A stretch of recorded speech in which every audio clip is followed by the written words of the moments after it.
Και έχουμε ερώτημα του κύριου Πολυχρονιάδη. Θέλετε, κύριε Πολυχρονιάδη, να πείτε το ερώτημα?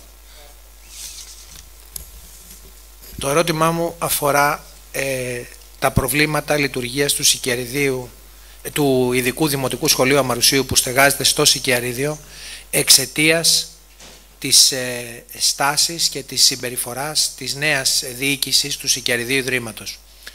Γνωρίζουν εδώ οι παλαιότεροι δημοτικοί σύμβουλοι ότι το Δημοτικό Συμβούλιο Αμαρουσίου στο παρελθόν και ο Δήμος Αμαρουσίου είχε συστρατευθεί στον αγώνα που είχε δώσει τότε ο Σύλλογος Εκπαιδευτικών Πρωτοβάθμιας Αμαρουσίου, στην προσπάθεια που είχε γίνει και αρκετά χρόνια πριν για εκβολή του Ειδικού Δημοτικού Σχολείου από το Σικιαρίδιο Ίδρυμα. Τα ίδια πράγματα έρχεται να αντιμετωπίσει και τώρα η διεύθυνση του Ειδικού Δημοτικού Σχολείου Αμαρουσίου από τη νέα διοίκηση του Σικιαριδίου Ιδρύματος. Δεν θέλουμε να φτάσουμε εκεί που είχαμε φτάσει πριν λίγα χρόνια, όταν πήγαν οι συνάδελφοί μου Σεπτέμβριο μήνα πριν από λίγα χρόνια, τα θυμάστε οι παλαιότεροι, και βρήκανε το δημοτικό σχολείο με κομμένο το ρεύμα, χωρίς νερό, για να το εξαναγκάσουν να φύγει. Τώρα έχουμε αρχίσει μια τακτική από την πλευρά, είχε αρχίσει μια τακτική από την πλευρά της διοίκησης του Σικιαριδίου, να μην αναπαγορεύεται να παρκάρουν οι εκπαιδευτικοί μέσα στο σχολείο, στο χώρο του Ιδρύματος, έξω από το σχολείο, να απαγορεύεται οι γονείς που φέρνουν τα παιδιά τους, με δεδομένο ότι είναι διαδημοτικό το σχολείο αυτό, να έχουν πρόσβαση στους χώρους του Ιδρύματος. Συνεχή προβλήματα, καμία προσπάθεια εξέβρεσης κοινού τόπου συνεργασίας μεταξύ της διοίκησης του σχολείου και της διοίκησης του Ιδρύματος, προβλήματα κτηριακά στο σχολείο τα οποία δεν αντιμετωπίζονται, αμφισβήτηση του καθεστώτος παραμονής του σχολείου, το οποίο είναι πάνω από 40 χρόνια μέσα στο Σικιαρίδιο Ίδρυμα. Θεωρούμε ότι πρέπει το Δημοτικό Συμβούλιο να πάρει θέση και να κάνει ενέργειες επ' αυτού, και γι' αυτό ρωτάμε την διοίκηση του Δήμου και τους αρμόδιους αντιδημάρχους, και με δεδομένο ότι δεν δόθηκε γραπτή απάντηση, θα θέλαμε να έχουμε τις απαντήσεις και του κυρίου Δημάρχου και των υπευθύνων για τα ζητήματα παιδείας του Δήμου Αμαρουσίου. Ευχαριστώ. Προσήλθε και ο κύριος Ρώτας. Ευχαριστούμε τον κύριο Πολυχρονιάδη, και εντός του χρονικού ορίου η κυρία Λέκα θα δώσει κάποιες απαντήσεις και συμπληρωματικά μετά η κυρία Γενική. Ναι, κυρία Ευχαριστώ Λέκα. πάρα πολύ. Όπως πολύ σωστά τοποθετήθηκε ο καλός συνάδελφος, είναι ένα θέμα που διαιωνίζεται πάρα πολλά χρόνια. Πράγματι, δεν μπορεί ο καθένας που έρχεται να ισχυρίζεται ότι τα σχολεία τα οποία στεγάζονται σε χώρους ιδιοκτησίας του Σικιαριδίου Ιδρύματος είναι παράνομα, χωρίς να έχουν ενημερωθεί. Δεν μπορεί κάθε φορά που αλλάζει η διοίκηση να υπάρχει ψυχική οδύνη στους εκπαιδευτικούς και απειλεί να βρει ο Δήμος άλλους χώρους για τη στέγαση αυτών των σχολείων.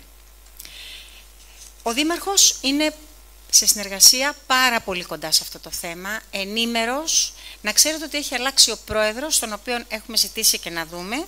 Το όνομά του είναι ο κ. Καραμιτσόπουλος, όπου θα έχουμε συνάντηση μαζί του. Ωστόσο, πηγαίνοντας στο δημοτικό σχολείο, πήρα κάποια πρακτικά εδώ, τα οποία λένε το εξής. Η ίδρυση του εξαθέσιου Ειδικού Δημοτικού Σχολείου Σικιαρίδιο έγινε με πρόταση της Διεύθυνσης Ειδικής Εισαγωγής του Υπουργείου Εθνικής Παιδείας και Θρησκευμάτων για να καλύψει τις εκπαιδευτικές ανάγκες του Ιδρύματος κλπ.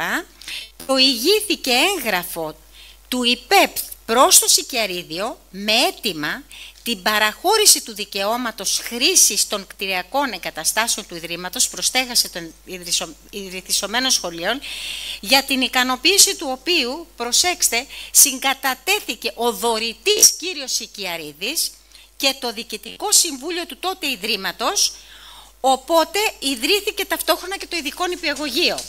Με βάση λοιπόν το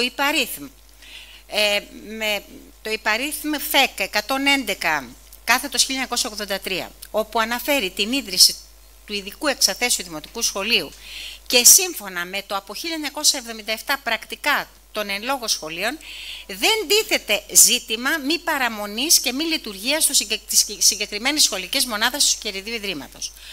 Ως εκ τούτου δεν υπάρχει κανένας λόγος αμφισβήτηση ή παραμονή τους. Έχω και τα έγγραφα αν θέλετε να τα δείτε. Και μάλιστα παρακάτω λέει το εξής, ότι αργότερα το 1984 συνηγόρησε και το Υπουργείο Υγείας και Πρόνοιας. Δηλαδή συγκατατέθηκε και αυτό θετικά σε αυτή την κατεύθυνση.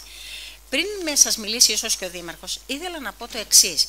Παίρνοντας κάποια ελάχιστα στοιχεία από ό,τι μπόρεσα να ενημερωθώ από τη Σχολική Επιτροπή, μέσα εκεί έχουν γίνει πάρα πολλά έργα.